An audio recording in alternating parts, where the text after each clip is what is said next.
సందర్భాల్లో ప్రియులరా మనం ఎన్నోసార్లు చూస్తూ ఉంటాం. ఎవరినన్నా ఒక కుమారుని కానీ ఎవరైనా కొడితే రేపు అరే వాడిని కదా కొట్టింది అని చెప్పి చక్కలు కొట్టిన ఎవరు చాలా మంది ఉంటారు. ఈరోజు వాడిని కొట్టాడు, రేపు నిన్ను కొడతారు.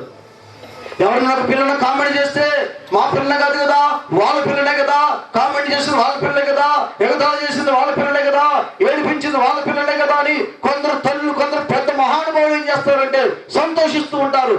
ఈరోజు వారి కుమార్తెను ధ్యానం చేసిన వారు, వారి కుమార్తెను కామెంట్ చేసిన వారు రేపు నీ కుమార్తెను కామెంట్ చేయడంటే గ్యారెంటీ ఏంటి? దావీదు ఎందుకు సైన్యాధ్యక్ష పదవిగా ఉండకుండా తొలగించాడంటే ఇలాంటి వాడు ఈరోజు వాడిని చంపాడు, రేపు నన్ను చంపుతాడు. ఈరోజు చాలా మంది జీవితాల్లో వాని భార్యనే కదా ఎగతాళి చేసింది, వాని భార్యనే కదా గేలి చేసింది, వాని భార్యనే కదా అవమానించింది అని చాలా మంది సంతోషిస్తుంటారు మహానుభావులు. ఈరోజు అతని భార్యని హేళన చేసిన వారు రేపు నీ భార్యని హేళన చేయడానికి గ్యారెంటీ ఏంటి? ఈరోజు వారి భర్తలే కదా ఎగతాళి చేసింది అని సంతోషించేవారు ఉన్నారు, రేపు నీ భర్తను ఎగతాళి చేయడానికి గ్యారెంటీ ఏంటి? వారి పిల్లలు అన్నారని ఈరోజు నువ్వు సంతోషిస్తున్నావు, వారి పిల్లలు నేర్పించారని కొందరు సంతోషిస్తూ ఉంటారు. నిజమైనటువంటి ఆత్మీయులు సంతోషించలేరు. నిజమైన ఆత్మ కలిగిన వారు గర్జించేవారుగా ఉంటారు, వెనకేసుకొచ్చేవారుగా ఉండరు.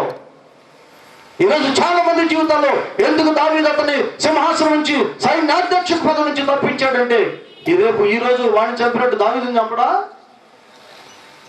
ఇలాంటి వాడు సైన్యాధ్యక్షుడిగా ఉండటానికి వీలు నిర్దాక్షిణ్యంగా తీసివేశారు. అతని యొక్క ఉద్యోగం పోవడానికి కారణం ఏంటంటే రాజుగారి మీద తిరుగుబాటు. ఈరోజు నీ ఆరోగ్యం పోవడానికి కారణం ఏంటో తెలుసా? దేవుని మీద తిరుగుబాటు.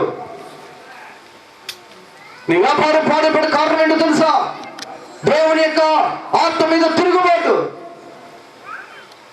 ఈరోజు నీ జీవితంలో సుఖ సంతోషం పోవడానికి కారణం ఏంటో తెలుసా? నెమ్మది పోవడానికి కారణం ఏంటో తెలుసా?